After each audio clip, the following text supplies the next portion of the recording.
এই যে আমাদের আর্মি ভাইয়েরা, হাতে শুধু অস্ত্র থাকতে হয় না, মাথায় কিছু গিলু থাকতে হয়। এরা না বুঝে সংবিধান, না বুঝে স্টেট, বিভিন্ন দেশ থেকে গিয়ে একটু ঘুরে ফিরে কিন্তু অস্ত্রের প্রদর্শনী থেকে কিছু অস্ত্র নিয়ে আসে, আর নিয়ে আইসা মাথায় গিলু না থাকার কারণে অস্ত্রটা চালায় জনগণের উপরে।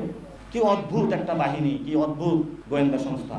আপনার মাথার মধ্যে যদি ন্যূনতম কমন সেন্স থাকতো, আপনি আয়নাঘর বানাইতে পারতেন না। ন্যূনতম কমন সেন্স থাকলে এই পরিস্থিতিতে আপনি একাকারের পায়তারা করতেন না।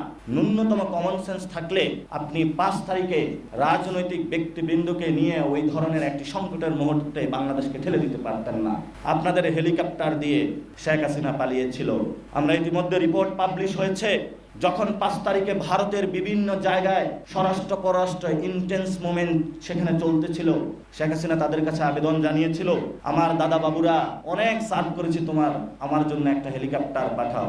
দাদা বাবুরা বলল, কি সার্ভ করেছ, নিজের ক্ষমতায় তো থাকতে পারতেছ না, আমি অন্য কাউকে খুঁজে নিব, ন্যাশনালিস্ট ব্যানারের আড়ালে তোমার লাগবে না, সো আমি তোমার জন্য হেলিকপ্টার পাঠাইতে পারবো না। কিন্তু এই যে তারিক সিদ্দিক থেকে শুরু করে যারা ছিল, এই পেটগুলো অনেক বড় বড় করছে খেয়ে, বলতেছে কিছু তো দায়বদ্ধতা দিতে হবে। আমার জনগণের তেলের টাকা, রাষ্ট্রের টাকা হেলিকপ্টারে করে একটা খুনি হাসিনাকে তারা ওই দেশে পাঠিয়েছে। ভিডিও আপনারা দেখেছেন না? এগুলো কি বাংলাদেশের মানুষের মনোমগজ থেকে মুছে যাবে? আমরা ইতিহাস বলি নাই। এখন আমাদের সামনে ভয় দেখানো হচ্ছে যে তোমাদেরকে মেরে ফেলবো, আর আমরা তো মরেই গেছি, কিভাবে মারবেন?